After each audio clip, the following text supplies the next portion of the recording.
soo dhawaada saaxiibayaal mowduucayga maanta wuxuu ku saabsan yahay dheecaanka ama hormoonka loo yaqaano testosterone marka uu levelka ama heerkii loogu talagalo uu ka hoos maro waxyaabaha loo isticmaali karo maadooyinka macdanaha uu jirka ama ninka ragga u baahan yahay inuu kor ugu soo qaado dhanka iraganimadiisa sidoo kale shaqooyinkii uu qabanayo testiska ama xiniyaha inay aada u wanaagsanaadaan ama kor ee u kacaan si raganimadiisa iyo awoodiisa jir ahaan ay soo laabato sida loo qaato noocyaday kala yihiin ayaan dul istaagi doonaa saaxiibayaal dhammaan waxaan idin leeyahay assalaamu calaykum waraxmatullaahi wabarakaatu inta aanan mowduucayga gudagelin marka hore youtube pagekayga iyo facebook pagekayga liketa followga subscribe-ka inaan laga hilmaamin waxay ii tahay taasi dhiirigelin inaan hore usii socon karo mowduucyo kaloo muhiimna aan soo gelin karo sidoo kale wixii su-aal iyo talo iyo aragti waxaad iga soo weydiin kartaa adresskayga aad ka heli kartid facebook pagekayga iyo youtube descriptionka waxyaabaha ugu horeeya ama maadooyinka ugu horeeya uu ninka ragga isticmaali karo korna usoo qaadi karo levelka ama testosteronka waxaa ugu horeeyo vitaminka loo yaqaano vitamin d vitamin d wuxuu ka mid yahay vitaminada ku howlgala kuna milma dhanka iyo fat solubleka milanka dufanta sidoo kale vitamin d wuxuu ugu horeeyaa vitaminaadka jirka bani-aadanka gaar ahaan dhanka iraganimada dhicaamaadka ku shaqo leh ka qayb qaata soo saaristooda xoojintooda iyo isticmaaladooda vitamin d wuxuu kaloo ka qayb qaataa in marka ay samaysmayaan hab hindisadayaasha testosteronka uu ninka ragga uu leeyahay loona yaqaano gene expression marka ay samaysmayaan lana soo deynayo testosteronka dheecaankaas inuu ka qayb qaato soo deyntiisa samaysanka ay samaysmayaan laguna diyaarinayo xiniyaha dhexdooda gaar ahaan meesha loo yaqaano Leydig cells ama unugyada loo yaqaano Leydig cells vitamin d ninka ragga kama maarmo isticmaaladiisa dhanka iyo testosteronka marka ay tahay faa'iidooyin badan ayuu ka saacidaa sidoo kale vitamin d caafimaadka jirka waxyaabaha ugu horeeya uu ka qayb qaato waxaa ka mid ah adkaanshaha shaqaynta iyo koritaanka dhanka iyo murqaha lafaha adkaanshahooda ayaa waxyaabaha ugu badan ee uguna horeeya ay tahay maadooyinka kale ama vitaminaadka kale ugu muhiimsan dhanka iyo raganimada waxaa ka mid ah maadada ama vitaminka loo yaqaano vitamin e vitamin e wuxuu door aada iyo aada u muhiim badan uu ka qayb qaataa in uu habdifaac u sameeyo testosterone hormonka shaqooyinka ugu muhiimsan vitamin e marka laga hadlayo habtaranka qofka ama ninka ragga wuxuu u sameeyaa wax loo yaqaano antioxidant in uu ka ilaaliyo haddii uu damage ama dhaawac uu soo gaarayo unugyada sameynayo dabcan testosteronka ama dheecaankaas soona deynayo kuna soo deynayo habqulqulka dhiigga vitamin e isticmaalkiisa sidoo kale wuxuu kaloo ka yareeyaa in ay soo weerari karaan jirka bani-aadanka microorganisms infectionska bacteriada iyo viruska in ay waxyeeleeyaan habtaranka vitamin e wuxuu kaloo sida guud ugu qayb qaataa in uu ilaaliyo habdifaaca jirka ama waxa loo yaqaano immunity-ga uu qofka uu leeyahay marka labaad vitamin e wuxuu kaloo ka qayb qaataa habdifaaca maqaarka qaybaha kala duwan ee nafaqeynta maqaarka soo saarista borotiinada ay u baahan yihiin maqaarka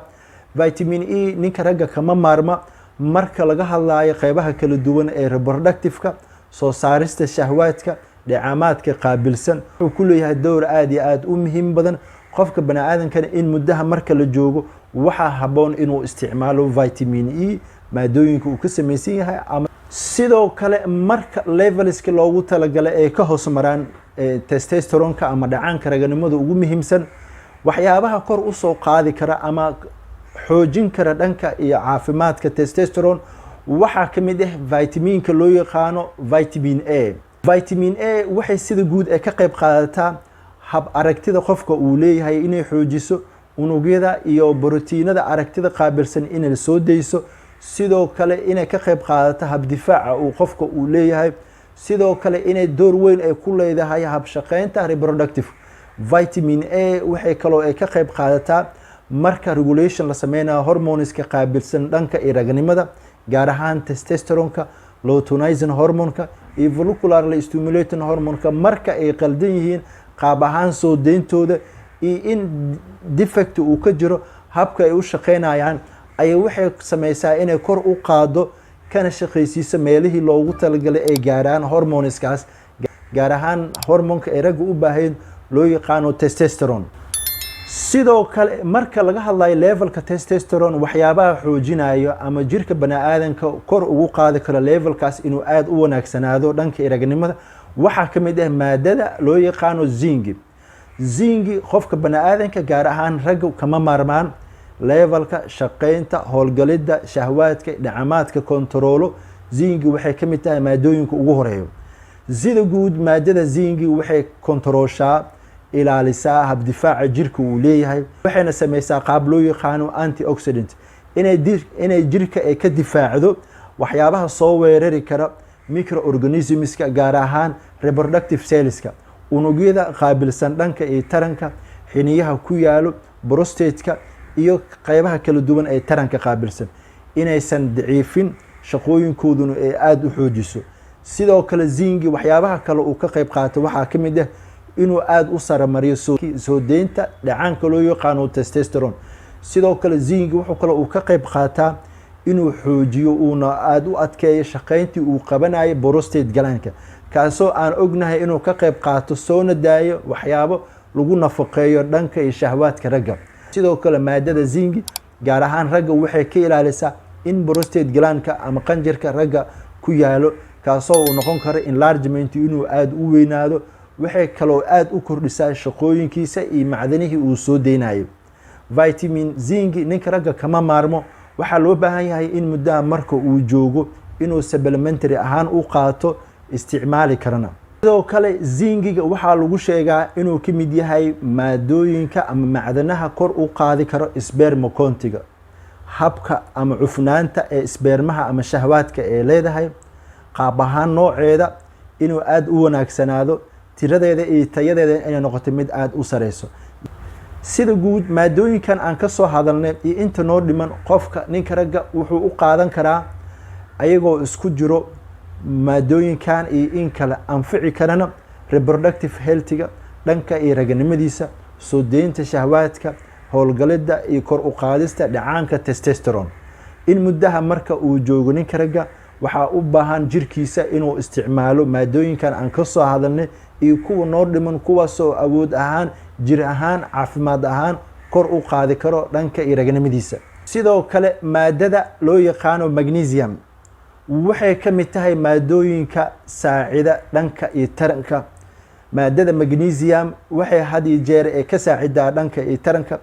in blood perfusionka, habsocodka dhiigga ay ka yareyso waxyaabaha ku samaysmi karo qulqulka dhiigga. sidoo kale inay ka hortagto marka ee stress uu ku jiro qofka, ama walwal iyo walbahaar iyo hurdo la-aan ay ku dhacdo, taasoo ay keeni karta in level testosteronku uu aada u hoos maro. maadada magnesium waxay kontarooshaa hormoneska ugu badan dhanka iyo ragga ama dhanka iyo endocrine-ka, kuwaasoo ay ka mid yihiin luteinizing hormone, follicular stimulating hormone iyo testosterone. sidoo kale maadada magnesium waxay kaloo awood u leedahay inay aada u yareyso, aan la soo deynin xaddi badan marka laga hadlayo cortisolka, qanjirka ku yaalo keliyaha, gaar ahaan qaybta kore loona yaqaano adrenal gland, kaasoo soo daayo cortisol hormone, kana qayb qaadan karo inuu waxyeeleeyo dhanka iyo taranka, asagoo qofku ku furi karo stress badan, walwal badan iyo hurdo la-aan, taasoo ay saameynta ka dhashatan ay tahay in testosteronku uu yaraado, taasoo ay dhici karto in reproductive healthigana waxyeele ay soo gaarto. magnesium qofka baniaadanka kama maarmo, in muddaha markuu uu joogo waxaa muhiim ah inuu qaato hab supplementary ahaan ama daawooyinka ay ku jirto magnesium. sidoo kale waxyaabaha ama vitaminaadka kale ay ka qayb qaadan kara in levelka testosterone kor ay u qaadaan ama raganimada ay aada u xoojiyaan waxaa ka mid ah vitaminka loo yaqaano vitamin K. vitamin K wuxuu jirka uu ka ilaaliyaa in ay ku dhacaan clotting, in dhiigga uu fadhiisto ama xinjiraha ay ku bataan, taasoo saameyn iyo waxyeelo ku ah dhanka iyo taranka, dhiig fiicanna uusan gudbi karin, oxygenkii ama nutrientskii loogu baahnayo dhanka iyo xiniyaha inay aadaan, inay saameyn ay ku noqonayso levelka testosteronkana aan la soo deyni karin mid aada ugu filan dhanka iyo jirka. sidoo kale marka laga hadlayo vitamin K wuxuu kaloo uu sameeyaa ama jirka bani'aadamka faa'iidooyinka uu ku leeyahay ay ka mid tahay calcium deposition inuu ka qayb qaato murqaha iyo lafaha calcium badan inuu geeyo in doorka ugu weyn ay tahay dhankaas iyo murqaha iyo lafaha in doorkiisa ay ugu badan tahay mar walba in uu qaado uu gudbiyo calciumka inuu xareeyo dhanka iyo lafaha iyo murqaha sidoo kale maadooyinka ama vitaminaadka kala anfici kara dhanka iraganimada ama in testosterone kor uu soo kaco waxa ka mid ah vitamin B gaar ahaan B6 B9 iyo B12 saddexdan vitamin